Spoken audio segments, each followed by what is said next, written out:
Hi guys, some people call me the most clueless YouTube reviewer ever existed. I call myself Mark and this is the only Ryzen 5800 X3D BIOS setup video you will ever need, believe me. Let's go.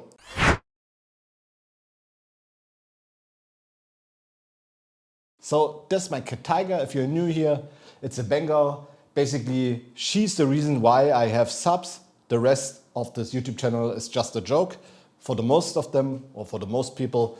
But this cat is just so lovely that a lot of people subbed. And thank you for the sub, guys. So what you see here is my BIOS set to Chinese. Why? Because it's running 3 FPS faster in Chinese than in English or in German. Basically, I've done the review like 2 minutes before in German. It took me like 1 hour. My cameraman is very disappointed about this, but I set this now to English so you can understand something. I would prefer to use it in Chinese. As I said, it's like 3 FPS. It's a lot for me. It's the whole word. You see, I have the latest BIOS version on this very expensive mainboard. What I use here is, just to explain the setup for you, the ASUS Corsair Extreme, very overpriced 750 euro mainboard with the X570 chipsets, totally brain dead. Was one of the worst things I've ever did in my life. Another thing on this mainboard is the 5800 X3D from AMD, which is a version with a not very high silicon rating and it's not very able to have, for example, run a high Infinity fabric, but we will come to this later. I'm using totally overkill and most stupid decision I've ever made on the 5000 platform. 4 DIMMs, so 4 RAMs of 8 GB CL4000 CL14 by G.Skill Neos. Totally useless on this CPU anyway. You can run this baby with 3214 with 3.4, 3.6, 3.8. 3.8 is the absolute maximum I would say you use.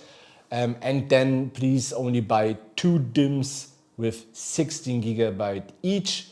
That's the best decision, CL14. Everything else is just useless and overkill and also brings some disadvantages I will explain later. How would a good review or BIOS setup start? I will show you now. We will go over here, reload the optimized defaults, save the settings and restart the BIOS. Because I will not show you what I set or with what I just looked up in some Blurbuster forums where a guy just copied my first video I've ever made and called it a low latency guy and has no idea about it and has basically also no clue that this basically was not a low latency guide. It was a low jitter guide and this is also a low jitter guide, or basically it is a mixture of it. A very few things we do here are for low latency. Everything else is just for low jitter. What is low jitter or what I mean by low jitter? We want to have the lowest differences in the communication on the PCI Express bus between every device on the system, communicating from the north bridge with anything else, controls of the VRAMs, of just everything what is happening on the board and communicating with Windows to have it the lowest times or the lowest the lowest time differences in behavior or in behaving in general when it comes to gaming or to usage. That's what we're doing here. And if we would say we do a lower latency video, we have to use, for example, C-states, we have to use boost, we have to use CPPC and all the stuff we don't want to use because we want to play 4K Hertz mice. We want to have a very high standard average FPS, which also means we don't have a super high max FPS, but we have very clean, stable frames and frame times. That's what we aim for, because we love consistency, not like your last relationship. That's something else. We just want to perform. So basically in every review or BIOS setup. First things you need to do, you set your XMP. No, we don't set your XMP first, guys. The first thing we do is we care about our cooling. Why? A lot of people forgot about this, for example, because they already were so confused about what they have done in before. So the first thing we do, we set up our cooling. So therefore we go over to the monitor here, go to the QFan configuration on the ASUS board. By the way, I'm just doing this for this board. I will not do it for your MSI, for your Gigabyte, for your EVGA, for your, I don't know, for your SROC. I just do this for this, and this is not a one-to-one copy version. This is just to explain what you should do step by step and how, and try to understand how your BIOS works. If you can't enter your BIOS because you don't know how, don't do it. If you can't update your BIOS to the newest version, don't enter the BIOS, even if you can. And if you don't understand, then after you've done the update for the newest BIOS version, you first need to install the new Windows version, or you need to reinstall to format your drive to reinstall Windows. Please never update your BIOS.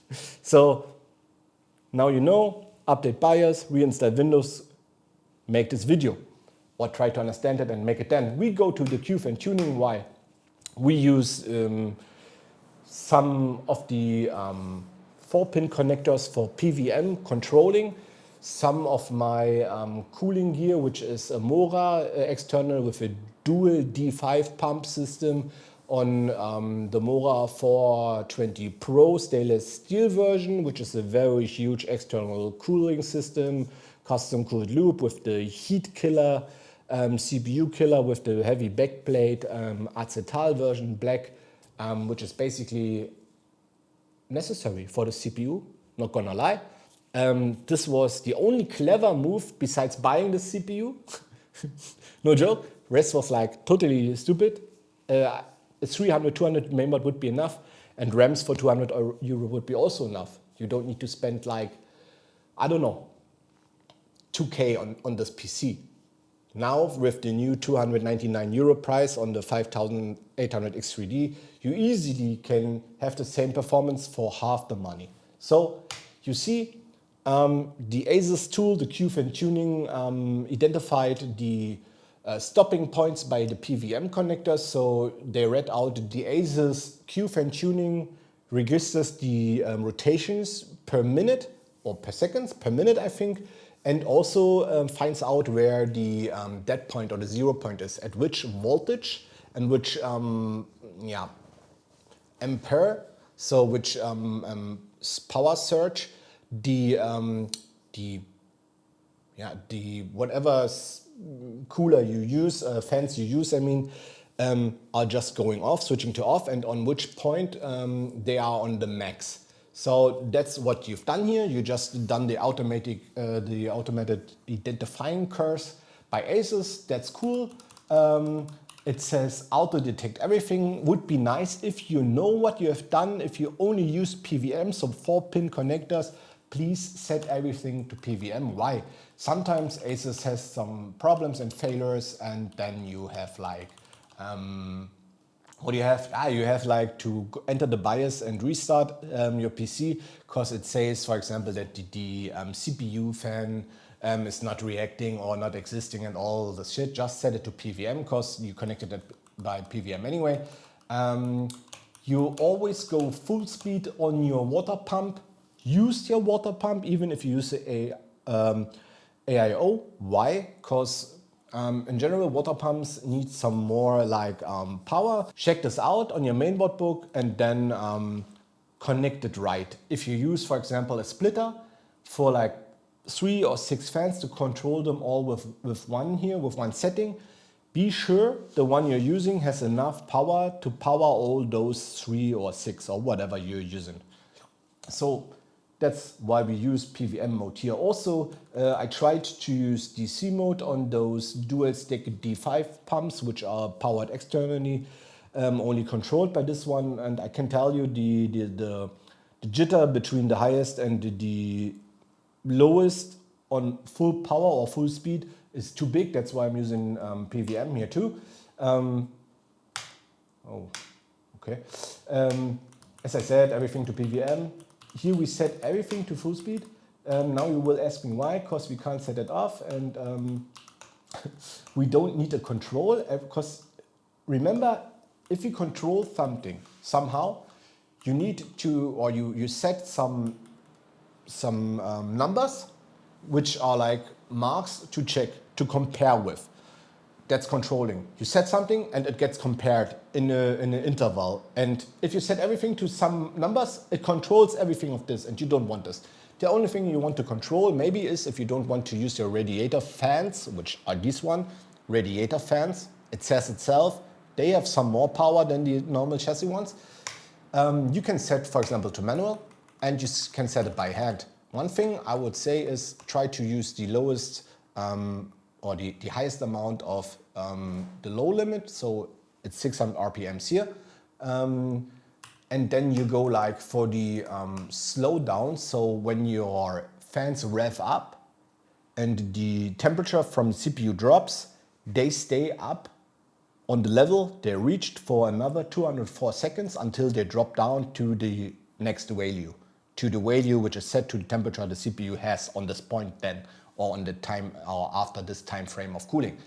This also avoids, for example, on pulse loads that the cooling goes down and a new load and a new heat peak comes, and the cooler or the fans need too long to rev up again. So here you have those points. You have the duty cycles and the temperature set. This one is the lowest point. For me, like, it needs to start at 50. This basically maybe also overrides the 600 RPMs. It's at 20 Celsius degrees. What can I say? That's pretty low. You will never reach this. For me, the second fan or the middle temperature is way too high. For me, this is 50. And it's 75% of total or the end revs. And then for me, the highest number is 65. If you are a little bit like more orientated for performance, you set it to 60. And then you have 100 there. This basically is like, you do it on a graphical curve. You just do it by numbers. You have to do the curve in your head. Crazy. Some of you can do this, others not. And I don't mean these nuts. Here you go for the extreme tweak now. So the first setting, you do this, what other people tell you you have to do first. You do the XMP settings or DOCP standard settings or whatever it's called. Now you see, as I told you, I use DDR4, PC4000, CL14, 15, 1535. Very expensive modules back in the days and total unnecessary because it's 4. We have the block frequency set to 100. We will let it on this. We will set down the frequency to 3800. Why? Because 3866 is the highest we can go one-to-one, because the infinity fabric of this guy is limited to 1933 megahertz.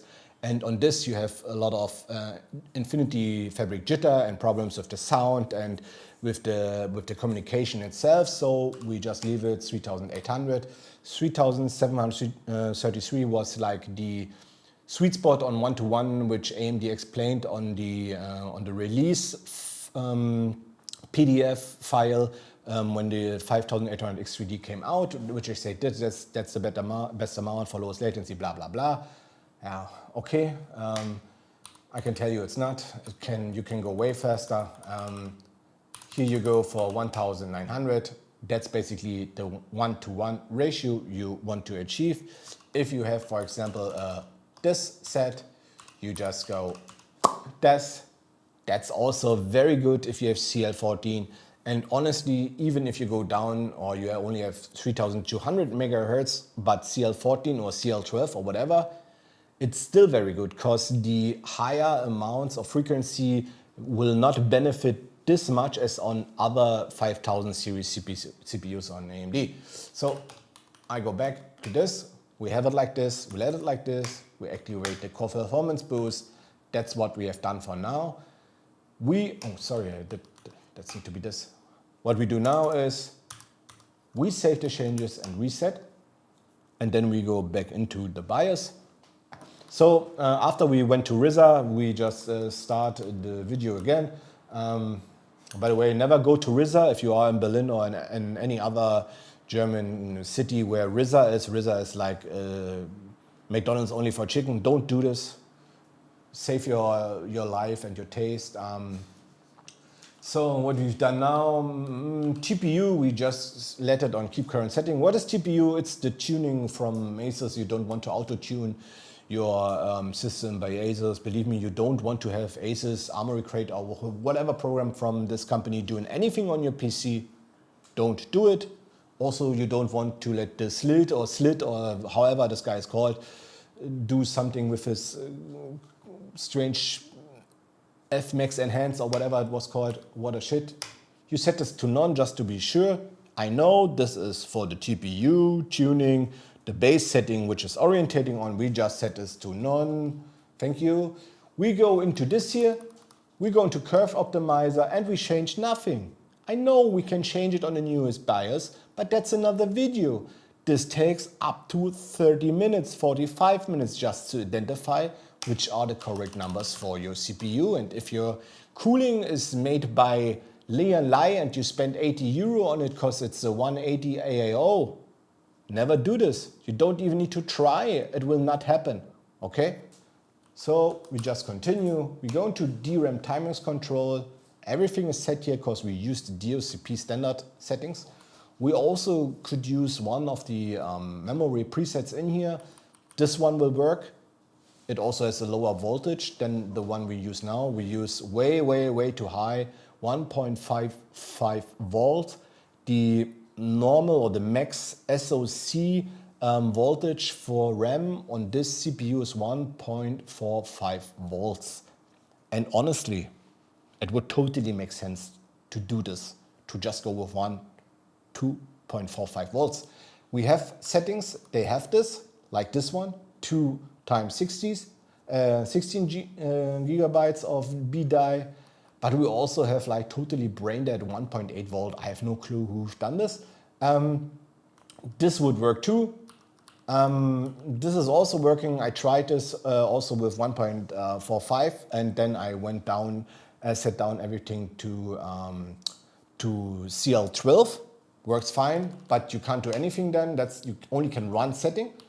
So, but you don't change anything, you let it like it is, and then you go down to this, you do this, and here.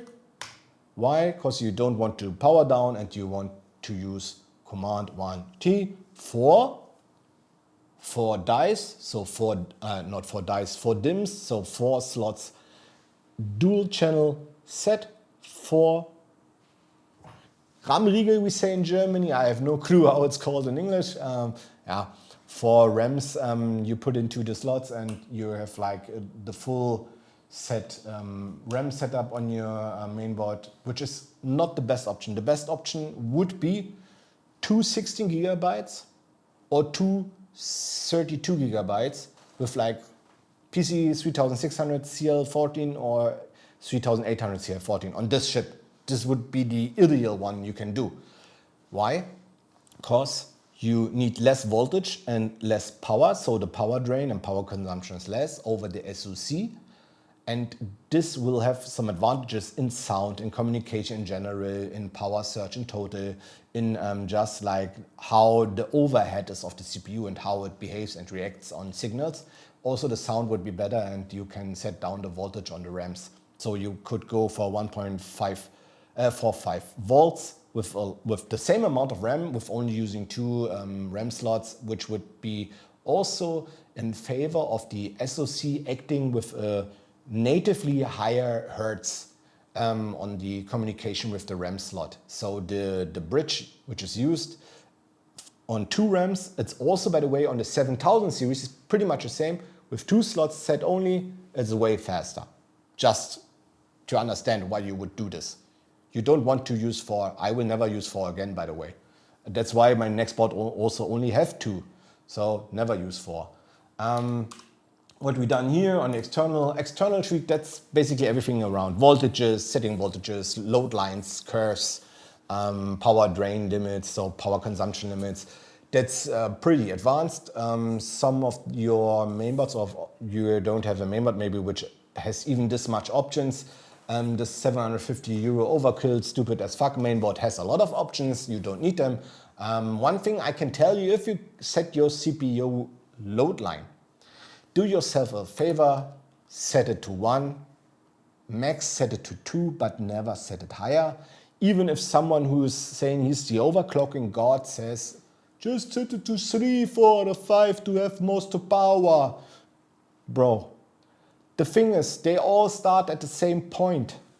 It's only the end point and the middle points which are raising tremendously when you're using a higher number. For example, the 5 is way, way, way above 1.4 1.4 volt, which is way, way too high, because the max on here is like 1.35 volt and on a peak went 1.375 volts. And why should I go above 1.4? Some people even measured 1.51 volts on the curve on the level 5. Don't do this. Do 1. Do yourself a favor. Current capability. The better your cooling is and the more stable your board, and the better your VRMs, the more VRMs you have, the more high class they are, the better your phase response is. So just the better your system, the higher you can set it. If you are insecure, set it to 100%. If you are like a geek and you know what you're doing, set it to 130, never set it to 140. For some of you, even 110 is already red, so set it to 100, and I set it to 130. The suspension I leave on auto, so it's disabled. I also can set it to disable. I will not use it. That's another video. It's way more extended. I need to explain you the up-ground, high-end code floors, and we don't do this yet because it also has the curve optimizer as integrator in it. I've done this. It's complex and it's annoying as fuck, and you need a very good cooling. So we don't do this now. We set the VRM switching frequencies to automatic. Why we do this? Because, to be honest, on the 5800 X3D, it's way more complicated to find the right switching frequency. It's not as easy on the 5950 because of the 3D cache and of the two splitted CCDs, which are both running with different megahertz. The L3 cache CCD, the extended one with the 3D cache, is running at 1633 megahertz on this CPU, and the other one, when you do Encore, are running at a specific clock megahertz. So you don't want to do this. Power phase control, we go to extreme. Why we go to extreme? Power phase response is like latency aggregated, so it's like has latency because it changes the frequency of the switching. We go full phase optimized. Standard and auto will also have change and penalties and latency. Go extreme, full phase on this one. If you have a full phase or max phase or high phase option on yours, do this too. Yes, it may get a little bit hotter, and yes, please do PC cooling on your system. Also cool your system and tower things. The load line calibration here on the SoC, I will set it to 5. You ask me why you do this? I do this because, as I said, I have like all 4 banks of RAMs set with high voltage RAMs, which need a lot of power, which consume a lot of power. And also I can tell you the way my system is built right now and how I set it up. This load line gives me, for example, the lowest jitters on the sound and the most clear sound, the most powerful sound. The more I go down, the more unclear and the more softened it gets. So I use it on level 5, current capability 130. For example, some people do here 5 or on the CPU load line 5 and then go here for 100. It's like you're building the biggest turbo into your Civic and then you just limit the ref to 2000 refs, for example. That's basically the best comparison. So you don't want to do this. Switching frequency, we set to auto again. We set the phase control to extreme. Wait, I've done something. Here, CPU VRAM spread spectrum. We want to set to disable. Why? Also the active frequency mode. We want to do this because this is basically something they adapt or control the power or the power behaving and the spread in the VRAMs to reduce the noise they make. If you have a good mainboard, you will hear nothing. There's no sound. So just disable it to have a more clear and more clean power supply for your SoC and CPU in general. I go for 130 here on the DRAM current capability. You should go too.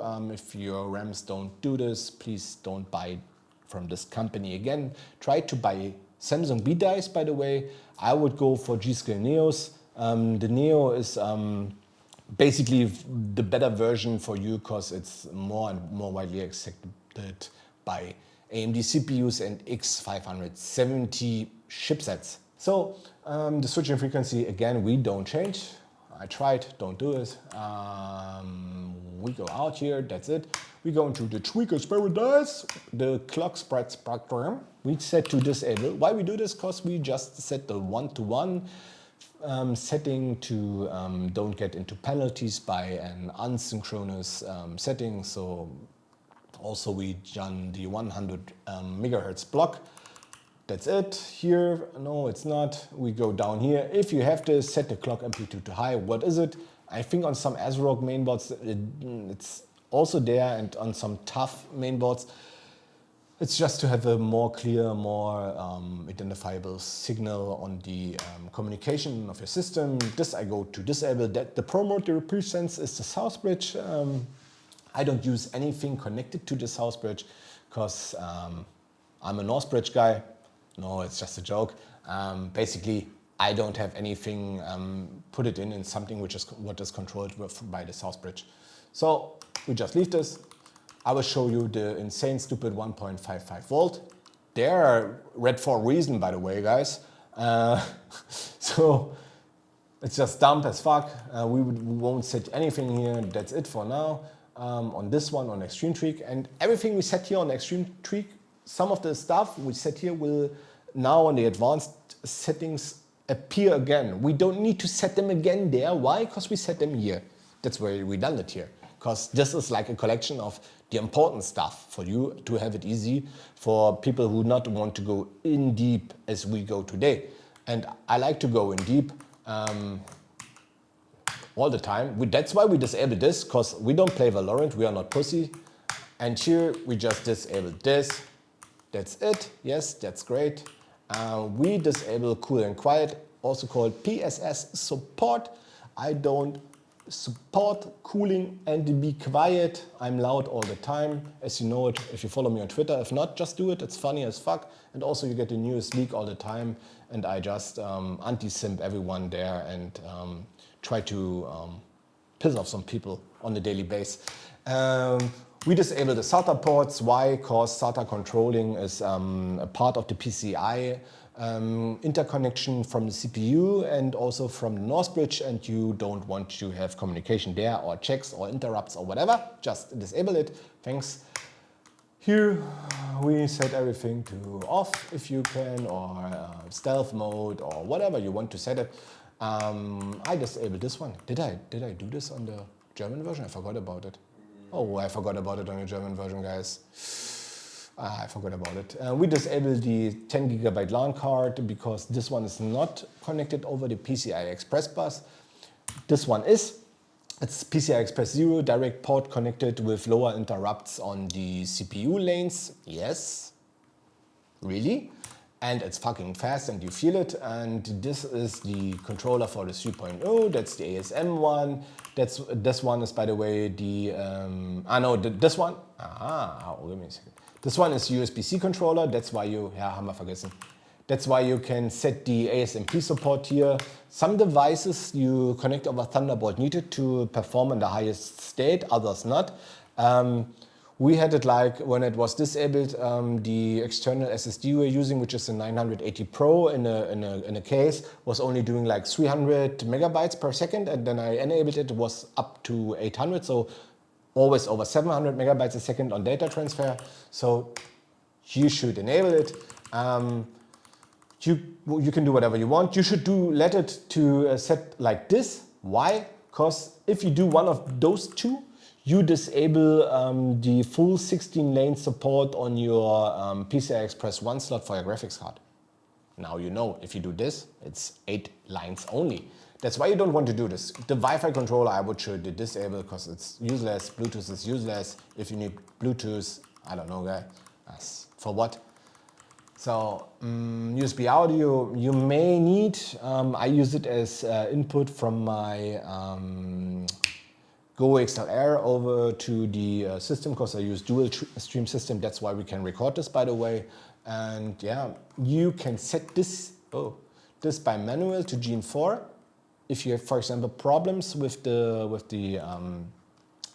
setting in general of your graphics card, some cards are not that good or identifiable by some mainboards. I also had problems with the ASUS mainboard and the Galax HOF I'm using, the 4090. And this can help, but if you set everything like we do now, you don't need it. So just leave it to auto. And the rest there, don't change anything. It's the easiest way for you. The least stress you can give yourself.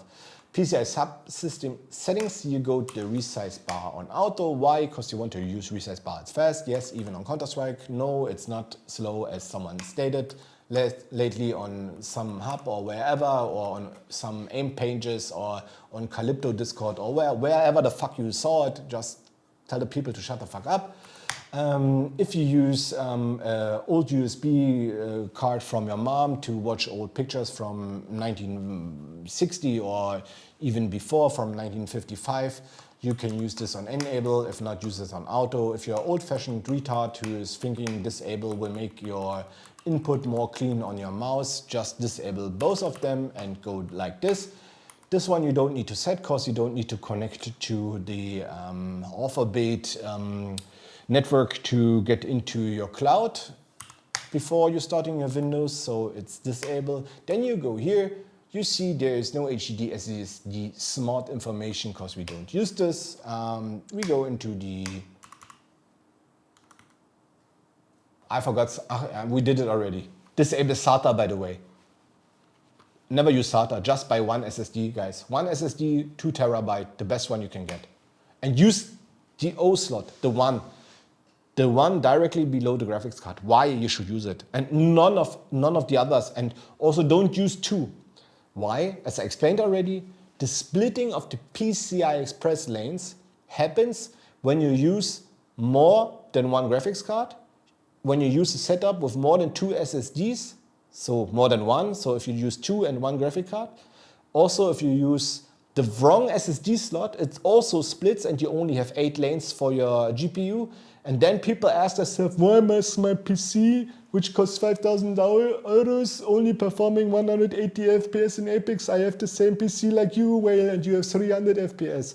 Because I didn't bought it at some guy who's calling himself the Papst of computer or computer performance sales, whatever. I just do my things here on YouTube for free. That's why you watch it, because it's free and you don't need to spend money. Free is the new paid. No, it's not. Why I do this? What the fuck? So we just continue. That's my cat, by the way. It's still Tiger. Precision boost settings. We go into the data link feature enable. What is this? That's basically to enable even the communications which are like maybe not the ones which are in general or naturally already existing or were like planned when they released the X570 chipsets set like 10 years ago. Because it's an old timer, as you know, so you enable it when you have, for example, a newer generation graphics card or even newer SSDs, just to have the right interconnection and identification on the BIOS or on the system in general. And then you want to have the Thunderbolt support enabled too. You don't need the security because security is only in front of the club and makes the evening go end fast if you are too drunk. We go into this here. We don't set anything here. Why? Because we set it on the extreme tweak, as you remember. We set 1T and power down disable. We go into SoC voltage. It's grayed out. Why? Because we don't need to use it. SoC Encore mode. We want to do this. Why? Because we want to have these different things on the SoC always performing on the highest megahertz they can do. Also, you have like those different numbers, like the 1633 megahertz on the L3 cache with on one die, and you want to just have this enabled. Believe me, it's just for your performance. Yes, the power drain is higher, but you don't watch the video because you want to save energy on your relationship. Do this video and have highest performance possible, not like you do in the gym. There you don't perform. That's why you are here, because you are a geek. We let this on auto. Here the voltage also auto. And here we just go to disable and disable. Why? We don't want to have the North bridge identifying which PCI Express mode or interconnection is state of the art right now, or is used by just how the data flow is. Why? Because there's something, it needs to be controlled, and this, when all the time something gets controlled and the voltage or a speed gets set by they control some amounts of data, it causes latency. We don't want latency. We hate latency. Anti-latency club. It's like the anti-social club you're already in. But this one is new, that's cool. So we go into CPU performance. The core states we don't change because you may hurt your CPU. You don't want to hurt your CPU, guys. I know you hurt yourself because it was expensive as fuck. You do the prefetcher on enable, it consumes a little bit more power. What it does, it just prefetches all the hardware setting before it goes to work. So basically all the hardware data is already set and identified, and it gives you a faster communication time. We go the global C states on disable. I know there are people who tell you if you want the full power of your X3D version, you need to enable it because that's the only way to boost your CPU. That's totally bullshit. The CPU clock is managed by the load. If the load rises, the clock gets up. This has nothing to do with how your CPU performs on load. It will not make your FPS better, and it will not boost your megahertz higher. That's bullshit.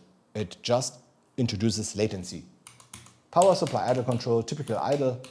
And then you go to C1 declaration. That's basically the declaration from the ACPI. ACPI is the how can I say, the structure or the base structure of amounts of things in the system which can communicate with each other. It's on this one, it's set to 128 numbers or addresses in the BIOS system, and you set it the C1 declaration, so the first performance downgrade or energy savings mode available, C1 in Windows, which also means you are on P1, so the first power down mode on the CPU. You don't want this because going up to P0 to high performance will introduce latency. That's why you just disable it. We prefetched everything, we disabled this, we made this and that. We go out, we go into the advanced settings. This one basically are the settings which you do for your CPU and the interconnection with your memory. Basically the how the CPU identifies with the cache to the RAM, so to the memory you use, and to the other stuff which are into this group. The scrubber basically means you do like the DRAM scrub, which means you just revolt them. You can do this, when you do this, do 24 hours, that's lower latency, or just do auto if you have no idea what you're doing. You want to set NUMA to 4. If the higher you will set the NUMA, for example, the more one-to-one feeling your input will get. Also, if you have a very good sound device like me, like with the FIO, which is run over Thunderbolt, you will have more unclear sound, for example. So you set NUMA to 4 chords, that's the best. The rest you leave on auto. You also leave the interleaving on auto because you want to use the interleaving because you have set NUMA to 4. So NUMA 4 basically sets 4 groups which work with each other, interact with each other, and can be addressed. This also means the intercore latency is way lower. This also may prevent you from using, for example, process lasso, because you have small groups, small working groups, which interact with the DRAM. Then you go into the ACPI mode, which I told you already is about the managing of the addressing and of the connections and of the things happening in your system, which all have like a number and can address each other, like the sound with the game and network and whatever. You just disable this one. Why you do this? Because you want to use memory interleaving and you don't want to pin something on the L3 cache, which I know it's a huge cache, but most of things you can't pin to on it because you are not on a server system and you are not on server sites. You want to disable the memory clear. Why? Because it's good. We go here, you can't do anything here, here. The DRAM, you go here, it's enable on the read optimization, that's nice. We go into the common options, we go into the physical options, we enable the training to be sure, it should be enabled on auto also.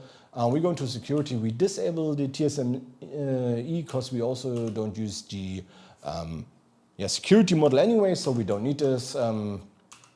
Here you can't do anything, here you can't do anything. Here you can't do anything. Also, you don't need to do anything here because you've done this already on the Extreme Tweak on the very first page on the beginning of the video.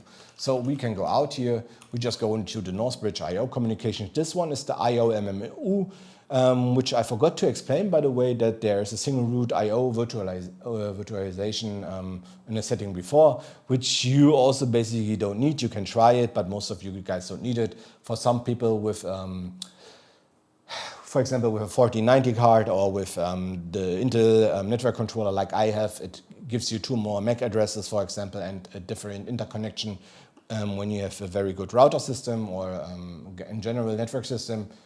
Don't set this to enable, guys. It will mostly introduce package loss or package choke to you because this is the addressing of virtual and real addresses in a system. And even if you don't use a virtual machine, it still tries to translate. So don't set it to auto. If you have the newer graphics card, which will not get correctly recognized by your system, set this one here to enable. That's basically the advanced tag, so the longer tag numbers identification. As you saw down here, auto means disable, which is not good because it wasn't recognizing my 4090, for example. Then you go into this options. Why you go there? Because we want to set up betas to 1, which fix SOC state to 0, what basically means you could also do it lower. P1 is the counterpart to C1. C1, the C states are the Windows power management states and P states are the CPU power management states. You always want to have 0. 0 is good. 0 is better than 1.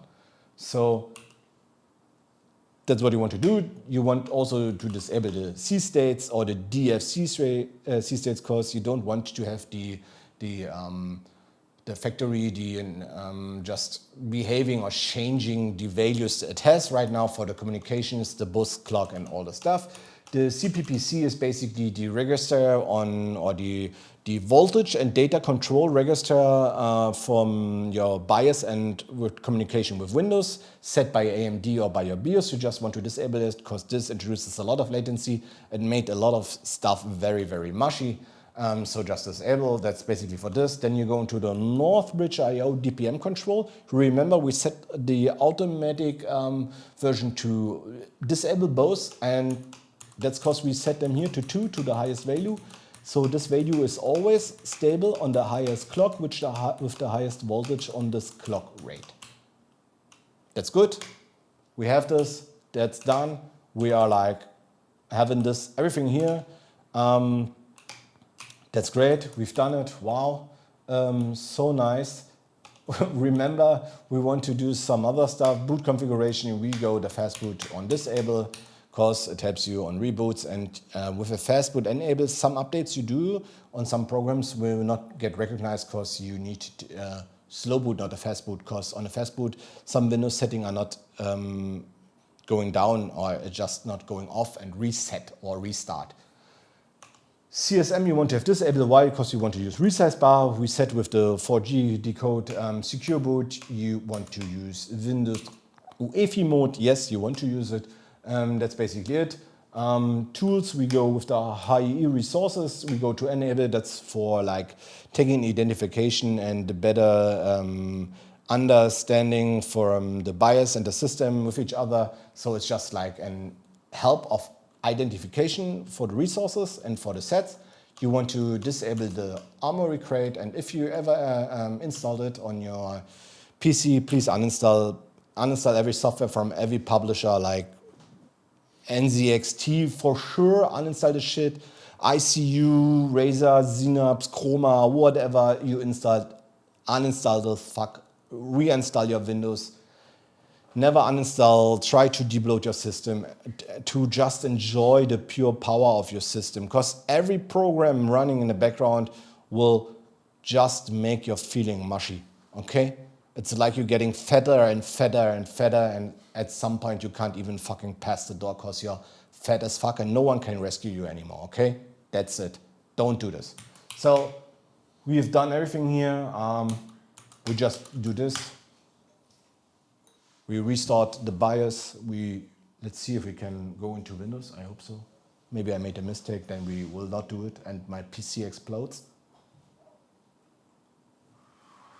Looks good. The code's going up. By the way, it's one of the slowest mainboards I've ever had. Because yeah, we don't have fast boot. Maybe that's the reason. It's just booting up, checking everything, all the new settings we've done. And now you see the high resolution I'm using. Give it a second. Surprise. 1440p.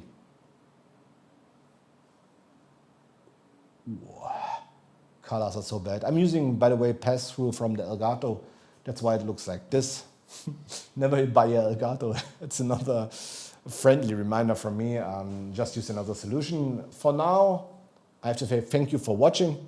I know a lot of people waited a long time for this video, and I just done it because I ordered the 7800 X3D. And this time I will make the optimization video on this one earlier because it's a very hot topic. I hope you enjoyed this one, and I think this one was necessary for the people who will build very great budget systems the next year, because the 5800 X3D is one of the best budget CPUs on the market. For sure. There's nothing compared to it. Thanks for watching, guys. See you in the next video. Bye.